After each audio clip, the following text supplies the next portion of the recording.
People wonder why KINS innovation networks are so successful. And personally, I think it's because of the energy field that the members create when they follow the KINS operating principles. The method humans use to get things done is virtually the opposite of KINS. KINS builds a deep pool of trust amongst the participants.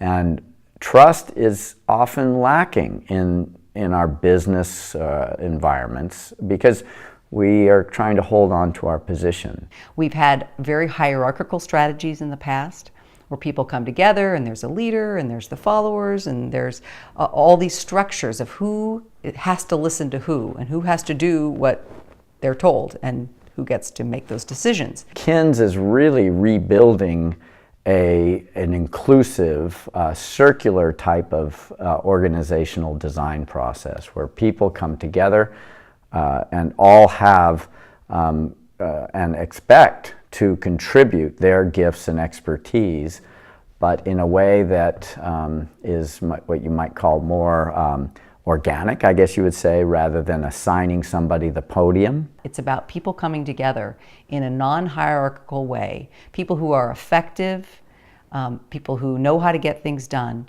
but bringing them together in the spirit really of generosity. And really, in our case, it was developing a conscious field of love and connection, and out of that, seeing what could be born. Our strategy is generosity. A deal is a good deal when it's good for all concerned, including the earth. In business, our strategy is, by law, profiteering. That's the law. A good deal for all? No, it's got to be better for my company or my government or my medical field or whatever. So these values of love and trust and generosity are profoundly effective if they're unleashed and invited in. The energy field we create with the KINS is an energy field of infinite possibilities where your intention is wonder. And you're literally sitting at the table of unknowing and inviting spirit to co-create with you for the highest good of all concerned, including the earth. So it's a very, very powerful energy field.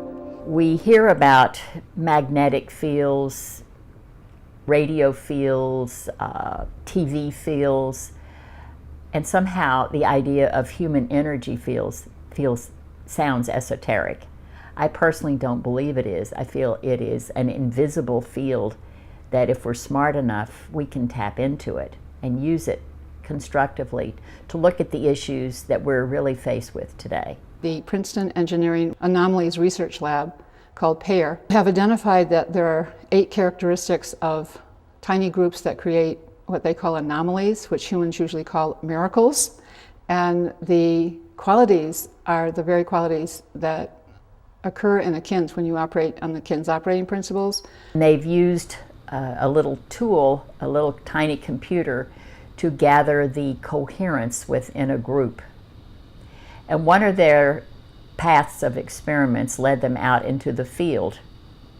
And it took them to sacred sites. It took them to gathering places at conferences and so forth.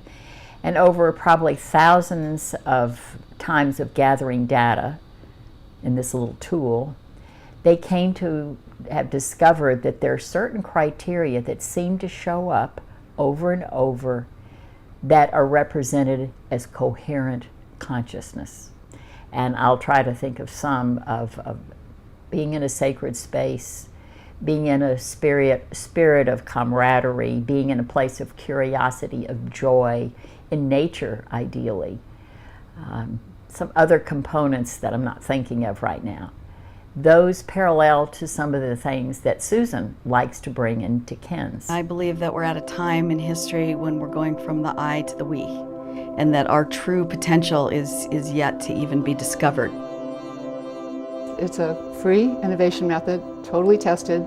KINS has been proven over and over again to yield to be a method of innovation based on love and trust and generosity that creates results beyond the imagination. If you don't spend the time to understand those underlying principles and to try them out with sincerity, it can sound like just another neat sort of alternative approach to things. And I think that's sort of missing the depth and the potential outcomes of having those underlying principles be so fundamentally different than what they are in many of our day-to-day lives.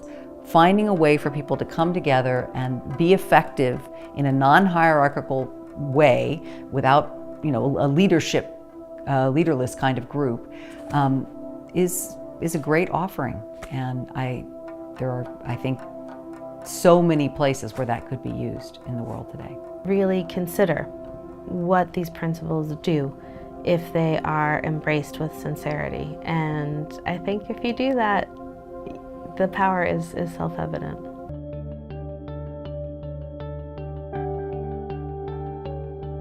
In the toughest fields of manifestation like finance, organics, or agriculture, KINS has proved extremely successful compared to other methods of getting things done. KINS has a 40-year track record of manifesting magical breakthroughs. It's way cheaper, it's way faster, it's much higher impact, and it's a whole lot more fun.